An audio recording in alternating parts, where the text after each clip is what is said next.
So welcome everybody. So this is, I lost track, over a dozen, I think, web chats on co-housing and the coronavirus. This is the first one in a little while. And we welcome you. I am Karen Gimnig. I am the Communications Director for the Co-Housing Association and delighted to be here hosting tonight's conversation. Karen Hoskin is with us. She's our Executive Director. And she'll be doing backup support mostly, but she'll be with us for this. And we have all of you here. Looks like 28 of us so far. So delighted that you're with us. Thank you.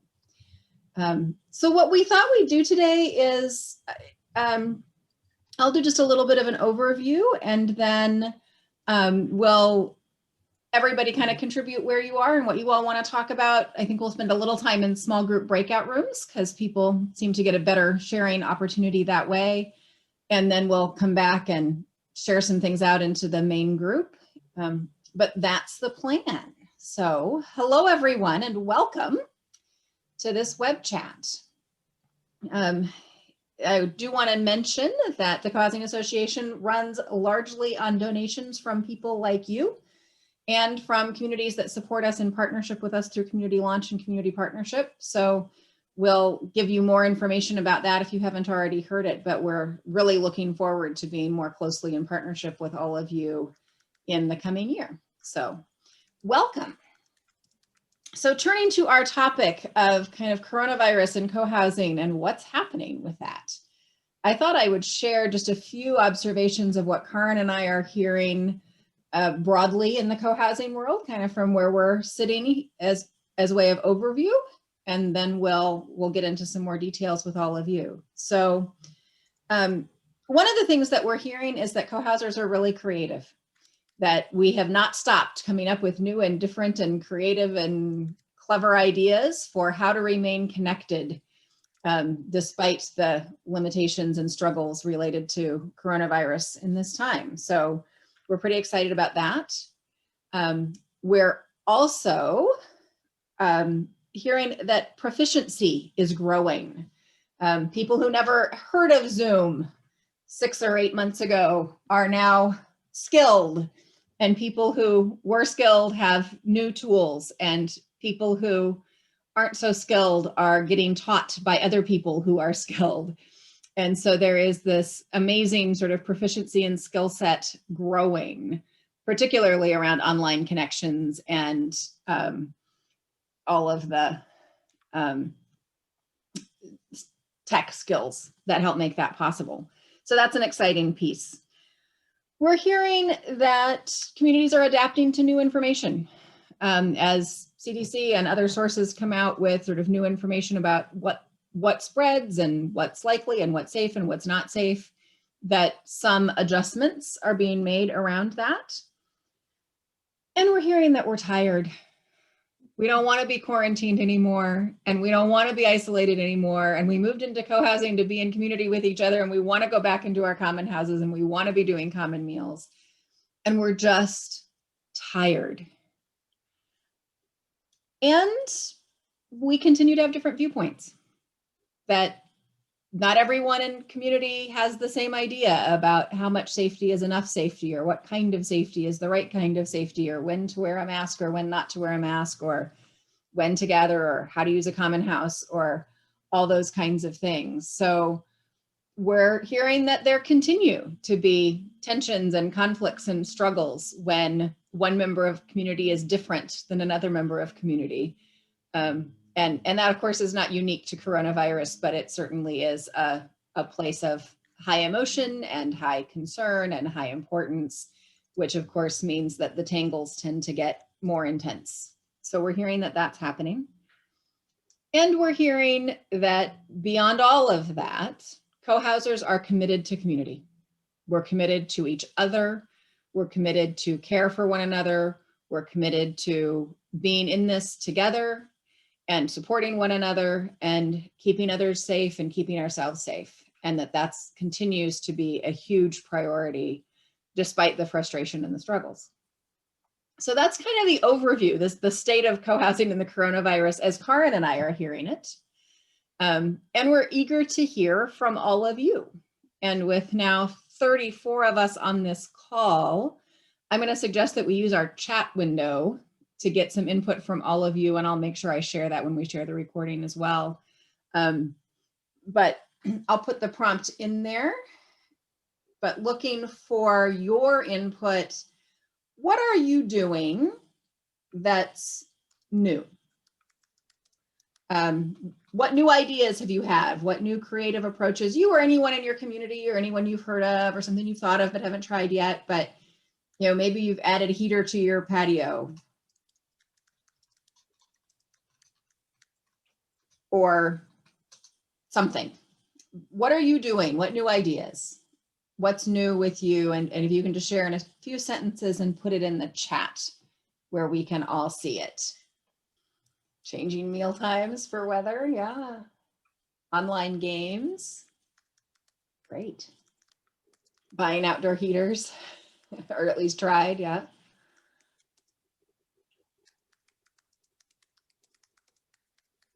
Extending spaces with tarps, yeah, outdoor spaces.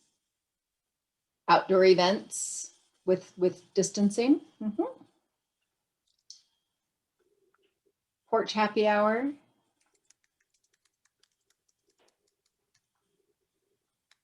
Door-to-door Thanksgiving potluck to take food back home. That's great. Other ways to have common dinner. Open mic events on Zoom. Fire pits, puffy pants, and wool lap blankets. Yeah.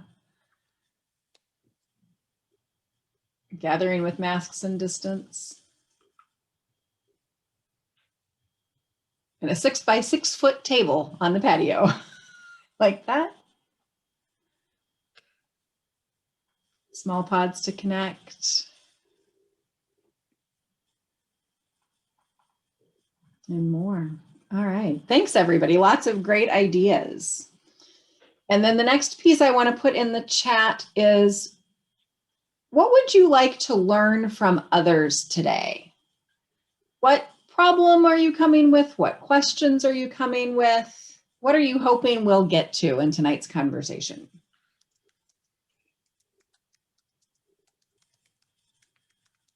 To know we're not alone. Yeah.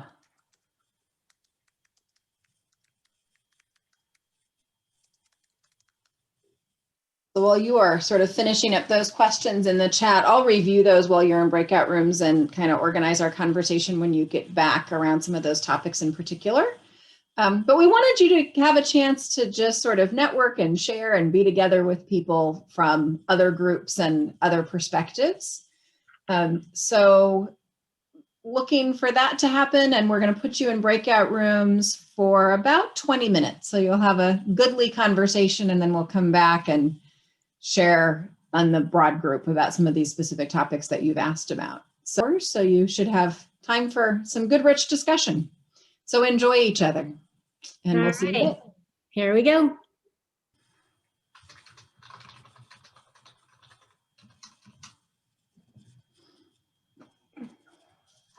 And you all came back. Yay. Oh, sorry. I could leave if you want. I don't think we had a choice. Stay here, Bob. Welcome, welcome.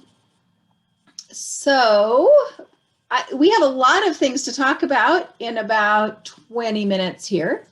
So we're going to see how many of them we can get through, and maybe to sort of cover all the topics, we'll take, just sort of limit how long we talk about each one, if that's okay. But maybe 2 or 3 people that would like to just sort of share one gem from your breakout room, something that seems worth the whole group hearing from your smaller conversation. And feel free to raise a hand or just unmute if you'd like. I think we can sort that out with this number of us. Vicki, go ahead. Yeah, one idea I got was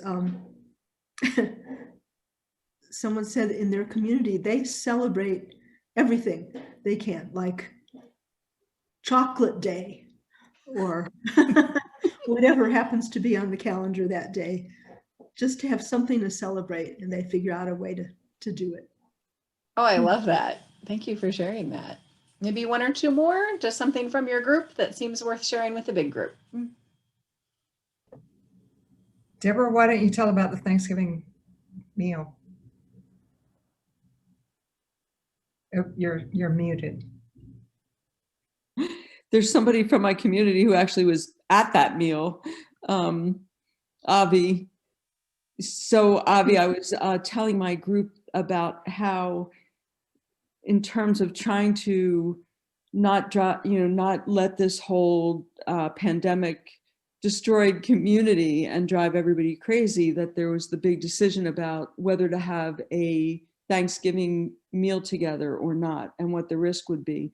And in Vermont, we're having a big surge. We have a governor who said there's no outdoor, groups of any size allowed unless you're a family member.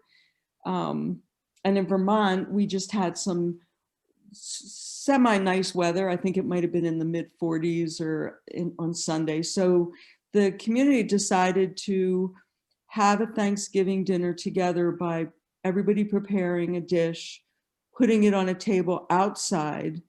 And in order to protect people, that there'd be a serving spoon in each dish, that you would sanitize your hands, you'd go up to serve yourself, and you would put on a disposable glove. You would only handle the utensils with a glove that hadn't touched anything else. And then you would do that quickly. And each family or household would go at a time, so that you weren't mixing households, and then go back to your home, and then everybody ate dinner together on Zoom. So they got to share this amazing meal, which I wasn't there, so I didn't get to share it, but and Avi can tell you more how it went, but apparently it was lovely. The food was amazing. People felt like they were still in a tight community and sharing this holiday together and safely. Yeah. So it was good, right, Avi? Right. Avi.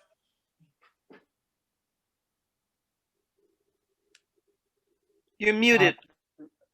Okay. So, it was really wonderful. I spent the first half of today just basking in so many pleasant memories of just, being able to exchange a few words with people, say hello, have a conversation before going back to my under your mask. You had the conversations under your mask. Oh, absolutely. Yes, of course. Yes, we were masked. We were trying to maintain social distance, and we took our food, and as we had more conversation by Zoom. Great. Okay. Well, I'm curious, what is the physical setup of your community in terms of how much you're normally running into each other? We're pretty small. There are only 14 units and a total of 28 people, including children. So, I would guess that our campus maybe covers 3 acres, 4 acres, maybe at the most. 3. Okay. Thank you. Yeah, I don't know. But are they single family homes? Some are. There are a couple, including the unit that I live in and Deborah owns. Deborah is actually transitioning to here. She owns the unit below the one that I'm in. And this is one of 3 multi-family buildings, and the rest are single-family units. And they're all positioned around a green, Yes. a really nice space, so that there's a lot of visual community. So I want to shift us. We're gonna try and I'm gonna see something I've never done before, but I'm gonna see if we can get 2 topics happening at a time so that we can get more sort of sharing going on. So the idea is we'll do 1 topic in chat and share what you want to share there. And then another topic we'll do with conversation in real time. So I'm going to put a topic in chat, which is indoor meals, are they possible? And these are all your topics from earlier. So if you have thoughts about indoor meals and whether they're possible, put those in the chat. And while that's happening, we'll have a conversation about what to do about trying to be outside when it's cold. Ideas for cold weather gatherings or staying warm. So anyone have thoughts about staying warm in cold weather for social distanced, physical distance outdoor gatherings? Karen does. Move to California. Move to California. Okay, now some of us enjoy living in Colorado. So we have I fire. grew up in Wyoming, so I had 55 years of Okay. at least 35 below for 2 weeks. So we definitely have done the fire pits and the puffy pants and the wool blankets and stuff. But actually what we've been enjoying is finding a time. In fact, there's a group right now, because it's a full moon tonight, out walking a trail in the full moon. And so it's just kind of, you know, posting something to the listserv saying, hey, we're going to go for a Sunday afternoon walk at 3 o'clock at Boulder Valley Ranch. Come join us if you want. And it's nice because because people end up walking at different paces, then you kind of organically are in 2 to 3 people kind of per clump, if you will. Masked, of course, but the movement also keeps us warm. That was my point. Exercise outside. Yes. Yeah, some of us had suspected, and then we actually got a message from the city of Cambridge that fire pits are illegal in Cambridge. And Even if it's a gas turnoff?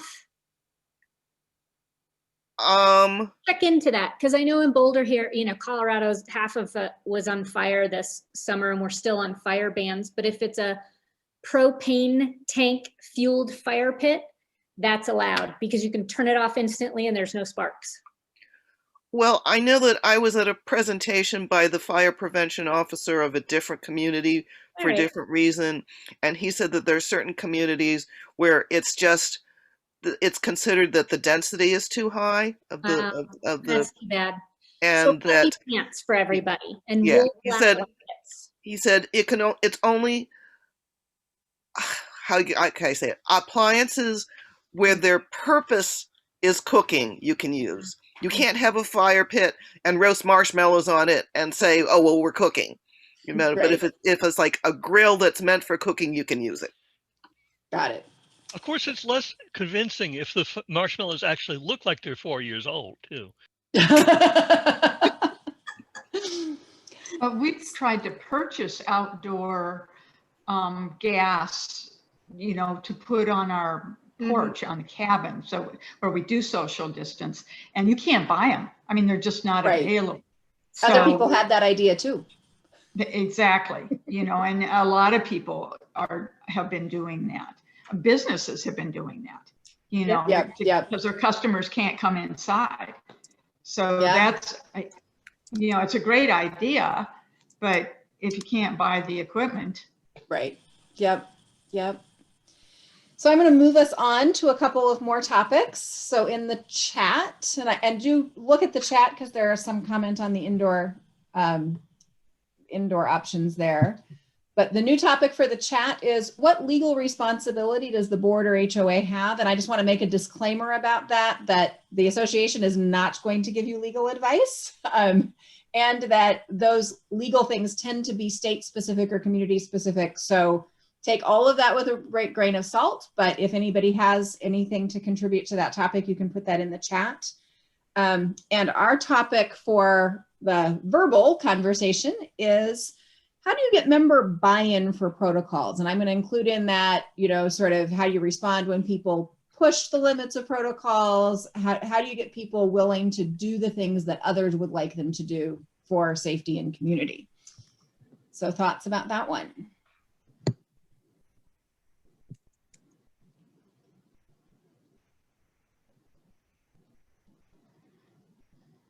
Avi, go ahead. In our community, we have a safety circle, and it makes, actually Deborah is on that as well. And, you know, we can make recommendations around best practices and what people ought to be doing. If it's something that we require people to do, to the extent that we can, if it means, you know, for example, putting parts of the common house off limits, then it goes to a community meeting for a vote. And So using your actually, community process sounds like. right, yeah. Great.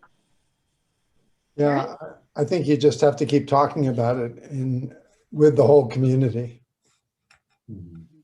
I said in my small group, the first block we've had in 3 years and 3 years of forming our community, so maybe over 6 years, was around COVID. And I think it was because a small group were trying to be too prescriptive of how people should live in COVID. And this was early on, but I think ultimately it's really helped the community think of better ways of trying to develop community process. I think it's come up, they've started investigating rather than conflict resolution, how conflict can be good, and that conflict is good and that we can all learn something from it. So ultimately that's what we've learned from this.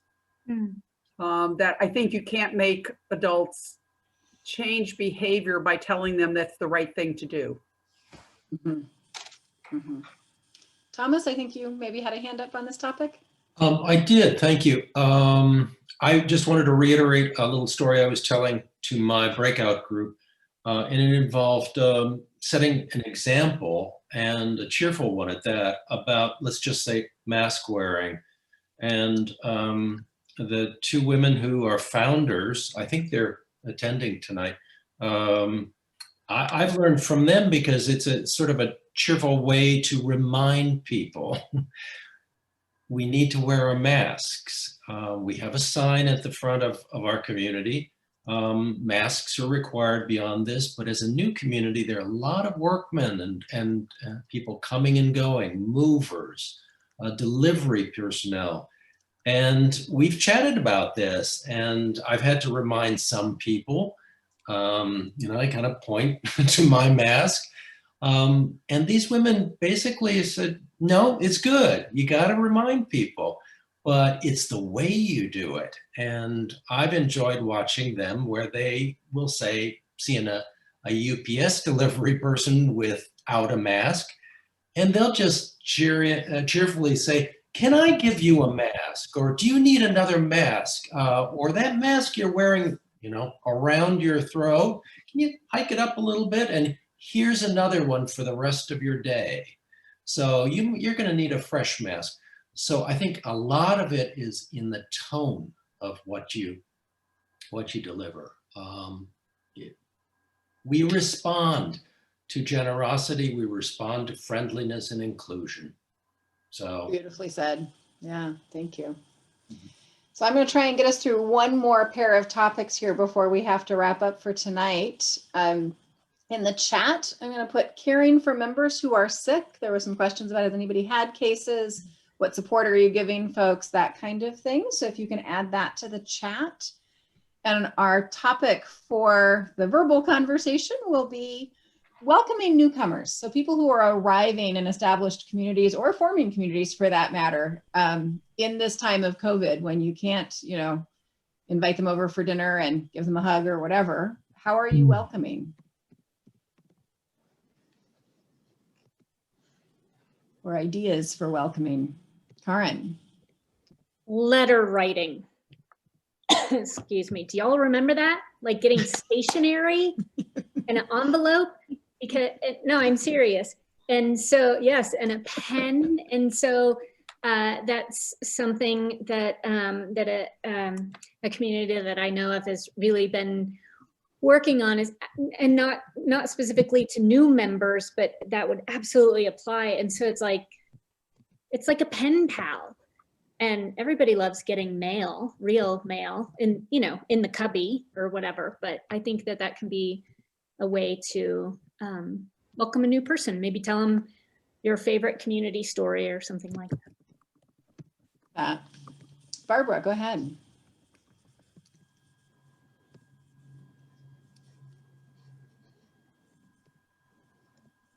There we go. Okay, you hear me? Yes. Yeah, so we were in a challenging situation of some newcomers recently coming on the land and having to go immediately into quarantine because there had been an exposure there. And we did adopt a few ideas for how to assist them and thereby welcome them into the community. So there were dinners that were brought to them. There were a couple of practices that were adopted, but I think they were kind of short-lived, such as bringing a trash bin up to their house so they wouldn't have to travel into a common recycling area, you know, that sort of thing. And one homeowner gathered up garbage and and essentially took it for several neighbors into the compactor, so neighbors wouldn't have to pass their home, which was right near the recycle area and trash area. So we were just trying to get creative there until they could come out of quarantine. Just some ideas. Great. Love that. Maybe one more?